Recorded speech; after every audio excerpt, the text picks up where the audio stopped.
My father was a professional hunter. Not so professional that my family was rich per se, but professional enough that he would be sponsored by local Minnesota shops to hunt with and promote their newest gear, rifles, and camping equipment. Naturally, I went hunting with him nearly every other weekend since I was a little boy. Some trips were short, lasting only a few hours, while others were extensive and warranted me skipping school on a Friday or Monday to attend. Those ones were always my favorites. One particular hunting trip in September, I remember being especially stoked for. Not only were we heading out on a Friday, meaning I would have to make up the math test I'd not been studying for all week, but we were planning to do an overnight in some cool caves along the river. I excitedly packed up my gear, triple-checked that my flashlight had batteries, and sat patiently at the kitchen table while my father scrambled to get the rest of his affairs in order. When it was time to depart, we both kissed Mom goodbye and headed out. I remember the air was crisp, and it certainly was feeling like fall outside. We met up with a couple of my dad's buddies who were headed in a similar direction as us for their hunting trip. We drove for forever to what felt like the middle of nowhere before leaving the car on the side of the wooded road. My dad's friends headed one way, eager to hunt down a herd of moose, while my father and I went in the opposite direction. We all agreed to meet up at the car tomorrow morning to regroup before heading back out for the day. And with those parting words, it was just me and my dad against the world. I thought the car ride out to the woods was long, but our walk to where we were staying was even longer. My legs felt like they would collapse by the time we started slowing up, and at this point it must have been late afternoon. We had stopped a few times here or there for snacks and a bathroom break, but I was ready to sit down, relax, and soak in the scenery around me. By the time night had come around, my dad and I had seen a beaver, bobcat, herd of deer, and what we think was a black bear way off in the distance. All of this felt pretty substantial to me, and with that, I was ready to call it a night. We headed into the depths of the cave that we got to call home for the night, set up a small fire to keep warm, and I was passed out in no time. I can't tell you how long I was asleep, because out there I had no recollection of time. All I know is that at some point in the middle of the night, I was woken up by the most demonic of screeches. My father must have had his hunter's instincts on, because he was already up and alert by the time I opened my eyes. When I went to ask him what that noise was, he quickly hushed me with a panicked look in his eyes. He dropped to my level, telling me to stay where I was before slowly making his way through the tunnel of the cave towards its entrance. I did as I was told for a minute or two before the fear overtook me, and I wanted to be with my dad. Against his advisement, I got up and began quickly making my way through the cave in an attempt to catch up. Long before I saw my dad or anything strange, the smell surrounded me. It was as though I was surrounded by dead animals, rotting away and filling the air with the most vile stench. The fear that smell instilled within me caused me to pick up my pace. My anxiety was relieved ever so slightly when my father's silhouette came into view, and before I knew it, I was wrapping my arms around his waist. He didn't move or respond to my presence, at which point I peered around his rigid body. All the anxiety that had escaped me came flooding back in an instant. Standing there, nearly 10 feet tall, was the embodiment of my nightmares. It had the face of a deer, but really there wasn't much of a face to it at all, just a skull, rather.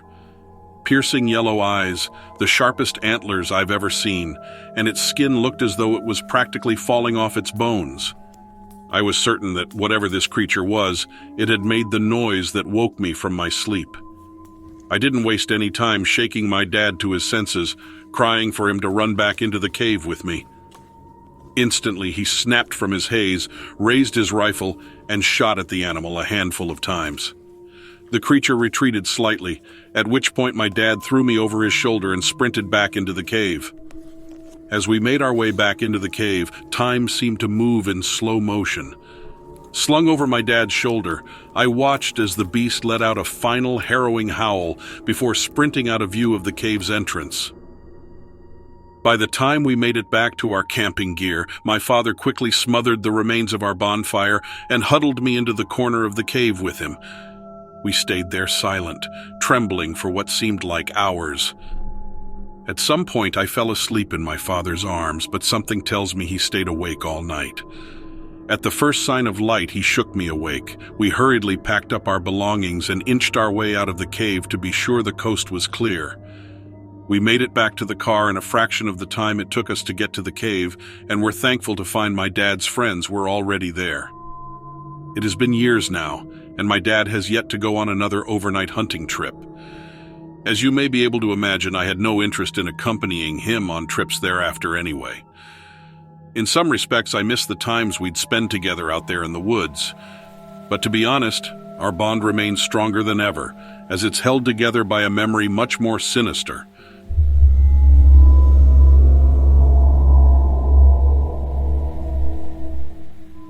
Something happened to me a few years ago that I've never shared with anybody else. I didn't want anybody to think I was crazy. This was back in 2015. Every year in April, myself and a few of my uncles and a cousin take our yearly trip out to western Pennsylvania for trout fishing season. I hadn't missed a single trip since my first one, 5 years prior. We had spent the days cramming into my uncle's Ford Explorer and hitting all of the different rivers and streams that the area had to offer. The campground we planned to stay at had a creek that ran right through the center of it, but we usually fished that on our last day when we were too tired to travel anywhere else.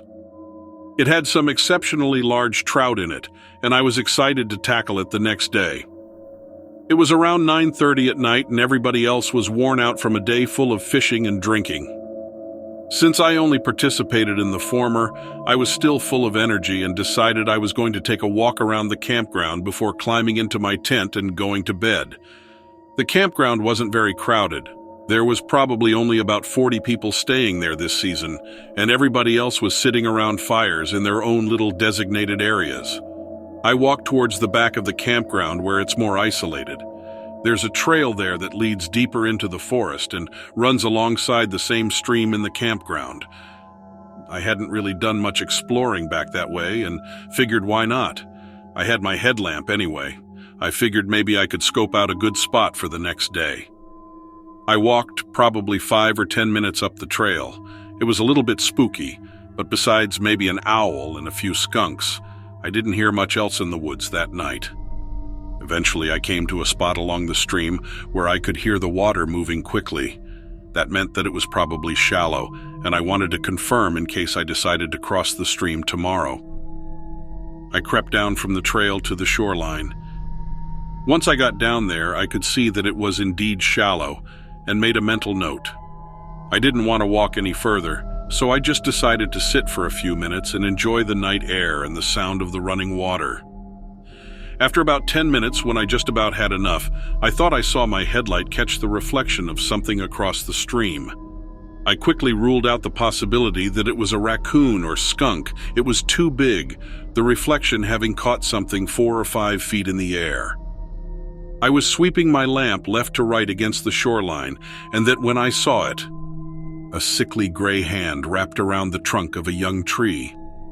I saw the creature emerge from behind the tree, emaciated to the point its ribs were sticking out from its abdomen. A pair of pallid, bony arms extended from either side, bent at horrifically odd angles from the elbow, like they had been attached backwards.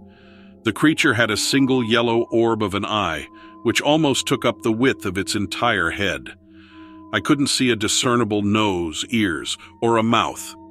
Trying to maintain my composure, I began inching backwards towards the trail. Me and the creature stood staring at one another probably for a minute or so, until it suddenly dropped to all fours and began charging me from across the stream. I didn't know what set it off and didn't pause to think. I just turned on my heels and climbed back up to the trail, and then ran at a full sprint back towards the campground. As I fled down the trail, slamming into low branches and stumbling over rocks, I threw several glances over my shoulder. The creature stayed on May tail, never more than a dozen feet behind. It made absolutely no noise as it ran and darted along the trail pursuing me. Not even the crinkle of a leaf or the slap of its hand on the dirt path as it loped along behind. I was running blindly along the trail, just praying that I was heading in the direction of the campground, when I saw the bright orange glow of a campfire up ahead. I leveled my head and charged forward, whipping tree limbs and thorns cutting me in a dozen places. I burst from the edge of the forest into the clearing, surprising a group of campers relaxing around a fire. They had a small radio playing, which is probably why they didn't hear the racket I was making. I turned, scanning the edge of the clearing with my headlamp looking for the creature, but it was nowhere to be found. It had just vanished somewhere on the trail behind me, not more than 20 feet away.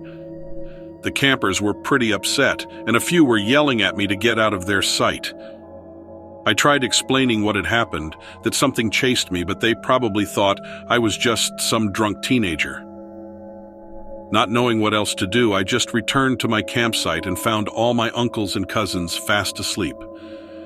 I spent a sleepless night alone in my tent, and the next day I opted to just stay behind and start packing up, not wanting to go anywhere near that spot on the stream again. Years later, I still can't explain what I saw or what it was. As far as I know, there is no animal on this continent that bears even a remote resemblance to that thing. I guess there really are strange and unusual things in the world.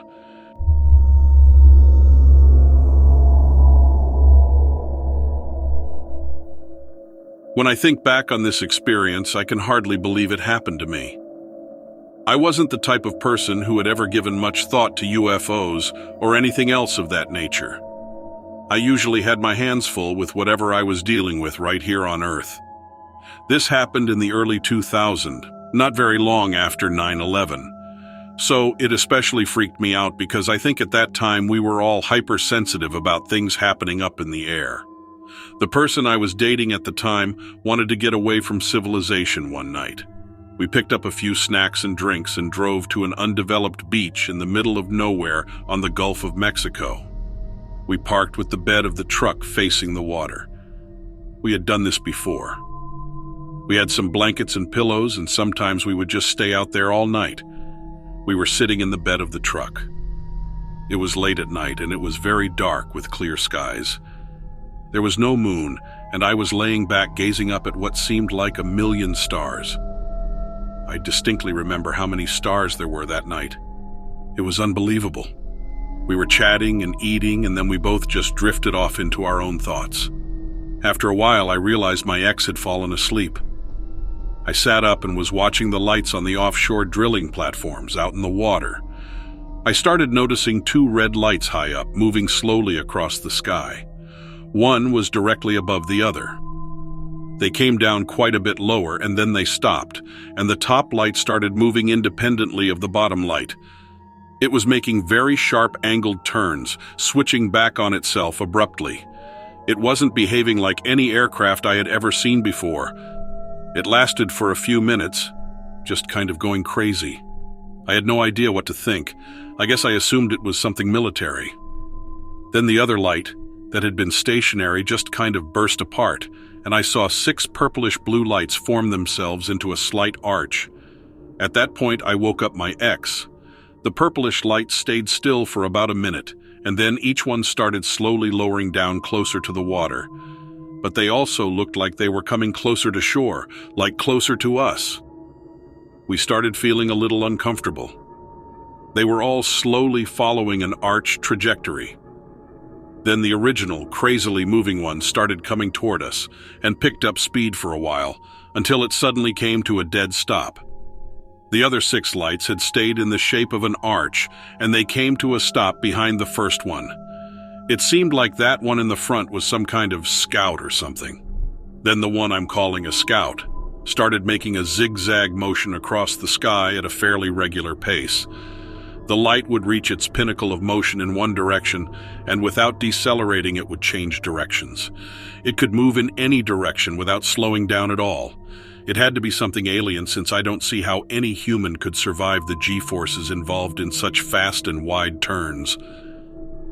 Then it came back and centered itself in front of the other lights again. We climbed out of the truck bed and were just staring up at them. We couldn't hear any noise at all. For a long time, everything just stayed really still. Then they all started blinking on and off pretty rapidly while they got closer and lower. At that point, we made an unspoken decision to get back in the cab of the truck. We both felt like we should drive away. We started heading back the way we came, and we were both talking at once, trying to make it make sense. Then we started to hear a sound like speaker feedback. We thought it was the truck speakers, but they were off. The sound was getting progressively louder. Then I looked up through the moon roof and saw the 7 lights in formation above us. The sound of static became almost deafening. At that point, we were fully panicked and thinking they were after us personally. The noise didn't sound like engines at all. It was like an electronic noise. They passed overhead, and I think they veered off to the east. It was hard to tell exactly where they were once they changed directions. I've been to plenty of air shows and observed a lot of military aircraft, and this was completely different. We thought it was over and were feeling relieved.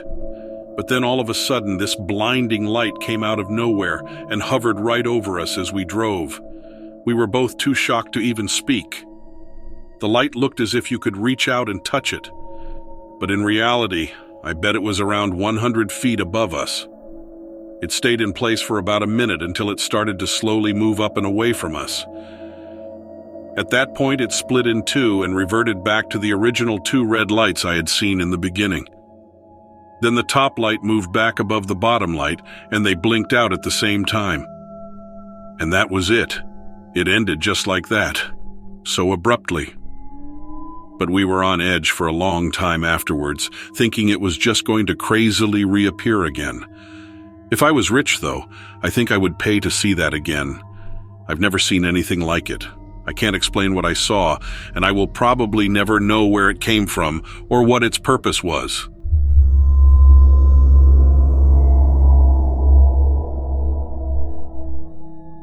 All the biggest land speed events take place on the Bonneville Salt Flats. The smooth terrain and the moisture in the surface make the salt flats ideal for races and land speed tests. It takes a year of considerably bad weather to get these events canceled. It isn't unheard of, though, especially since the surface of the flats started contracting. The area is getting smaller. The crust is getting thinner. Brine is dumped onto the flats each winter in order to keep the conditions optimal, but the program isn't perfect. Each year, surveyors sponsored by motor companies and investors trek the flats in search of imperfections. The crust can be too muddy, too brittle, too thin. This year there was a new issue. Heavy rainfall in the surrounding area brought down mudslides from the mountains and onto the salt flats. The other surveyors and I had to determine whether or not the mud could be cleared in time to provide a stable surface for the year's races. We found a different problem out there. In the weeks leading up to our investigation, Salt Lake City was reporting an increase of wild animal sightings, predators wandering disturbingly deep into the city. This wasn't too surprising at the start. Wildlife had been forced out of the mountains due to the mudslides, and they were searching for new means of survival. We were told to keep an eye out, and we left it at that. None of us were worried about running into a coyote or a black bear. We knew we could scare them away if we had to. I was the second surveyor to go out that season. The first investigator was kind enough to provide me a copy of his report before he sent it out to the company he worked for. I had a different employer to answer to, so I had to make my own investigation. Using his findings as a guide, I was able to seek out the problem areas almost immediately. My initial findings weren't promising. Even if we could clear the mud and create a flat surface for the races, so much moisture had run into the ground that the stability of the crust was compromised. I kept searching. If I could discover a large enough area that was clear of the debris, I could suggest an alternate track location to my employer. I drove a few miles in my ATV and got out to check the earth again. It was still too wet. This time, however, I wasn't alone. There were footprints in the mud. I mistook them for bear tracks at first, figuring the peculiar shape was due to an injury the animal had sustained during the mudslides. I followed the tracks until the mud thinned, though, where I could more clearly determine the shape of the animal's print. It was wide and deep set in the heel, spaced so far apart that the animal was likely running when it left the tracks. The footprint alone was nearly as long as my forearm. There were 5 human-like toes at the front. The first surveyor was pranking me. There wasn't another option in my mind. I logged the rest of my findings and began my journey back to my vehicle. I'd only followed the prints a quarter mile or so. When I turned around, I had a clear view of what was waiting for me. It was standing on its hind legs, towering above the roof of my vehicle. I thought it must be a bear, larger than any black bears I'd heard of. Its fur was thick, and its shoulders were broad. It was looking right at me. It must have thought I was as lost as it was, because it stared a while. I watched its eyes blink slow and thoughtful. It blinked like a human blinks. It looked at me like it was thinking. My job was done, though. All I wanted in that moment was to get out of there. I'd been prepared for a coyote, not the giant thing waiting for me. I took the key fob from my pocket and activated the alarm on my vehicle. The animal shrieked and swatted the window with one of its massive arms. I heard the glass crack like dry leaves in the fall. Then it turned to run. It sprinted away, in the direction I'd began my journey. I'd never seen a creature run upright like that. I got into my driver's seat and watched the animal through my windshield. The terrain was still flat enough that I could see it run for more than a mile. Eventually, the shape blipped out on the horizon, obscured by the glint of the sun on the salt bed. I thought about chasing it. Then I decided I'd rather get out of there in one piece. I returned to Salt Lake City and filed my report, complete with a warning to local authorities that I'd seen a giant animal out on the flats. They didn't ask questions. They just told me it was a bear. I checked with the rest of the survey team that year. A few of them saw the tracks. None of them could identify the source. When the races were canceled due to the mudslides, that became the story of the year. No one wanted to talk about my sighting or about the animal encounters happening in Salt Lake. Enough time has passed now that I think I can start talking about my encounter again. Something was chased out of the mountains by the rain. It must have gone back, right? There's no way the creature could go undetected on that flat terrain for so long. What kind of bear runs upright?